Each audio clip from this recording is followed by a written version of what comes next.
La fonction de répartition d'une variable aléatoire x est une fonction particulière qui, à la valeur que prend x, associe la probabilité que x soit inférieur ou égal à cette valeur. Alors en clair, pour revenir sur la définition et une propriété importante, on va dire que pour une variable aléatoire grand X définie sur oméga, la fonction de répartition est la fonction f indice grand X qui est définie sur R à valeur dans 0,1 et qui a la valeur xi, c'est-à-dire une des valeurs que peut prendre grand X, associe P de grand X inférieur ou égal à xi. D'accord ? Donc ça ressemble à la loi de probabilité, mais attention, ici c'est inférieur ou égal au lieu de égal. D'accord ?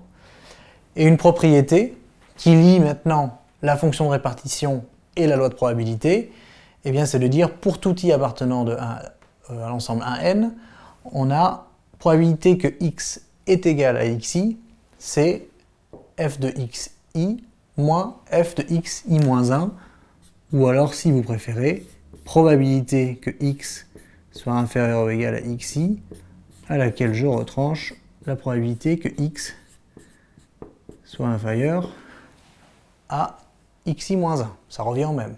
Voilà, donc ça c'est un lien à bien connaître entre loi de probabilité et fonction de répartition. D'accord ? Et si on reprend, à titre d'exemple, la loi de probabilité qu'on a vue dans la vidéo précédente, pour la variable aléatoire grand X, on avait dit il y a 4 valeurs possibles, moins 3, 0, 3 et 6, avec les probabilités correspondantes. Eh bien, je vais tout simplement, si je calcule les valeurs prises par la fonction de répartition, eh bien c'est f de grand X pour la valeur moins 3, c'est la probabilité que grand X soit inférieur ou égal à moins 3, et ça vaut 1/8.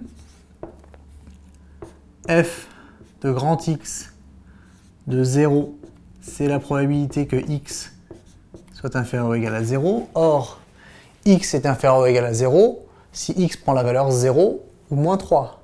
Et donc, ça va être la somme des probabilités. Ça va être 1/8 plus 3/8, c'est-à-dire 4/8.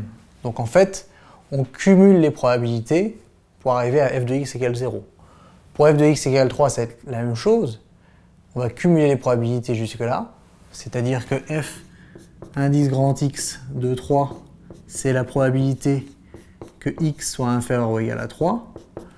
Or, x est inférieur ou égal à 3 si x vaut moins 3, 0 ou 3. Et donc, je somme 1/8 plus 3/8 plus 3/8, ce qui me fait 7/8. Et finalement, la probabilité que f de x prenne la valeur, pas du tout la probabilité, c'est la valeur f de x de 6. C'est égal, là par contre, à la probabilité que x soit inférieur ou égal à 6.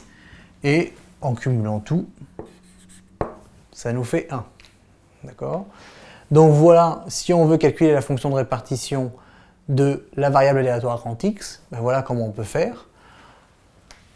On se rend compte que c'est parfaitement équivalent à dire que P de x égale moins 3, et bien en fait c'est f indice grand X de moins 3, c'est-à-dire 1/8, mais P de x égale 0, et bien d'après cette formule-là, c'est f de grand X de 0 moins f de grand X de moins 3, c'est-à-dire 4/8 moins 1/8, ce qui fait bien 3/8.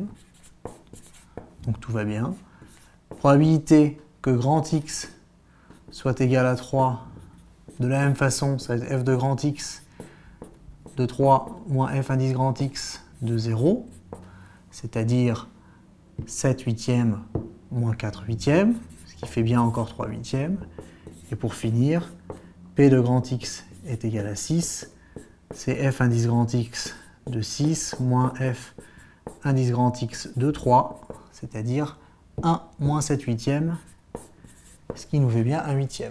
Voilà, ce qui nous a permis de mettre en évidence, comme on l'a fait là, le parallèle entre, en tout cas le lien entre loi de probabilité et fonction de répartition.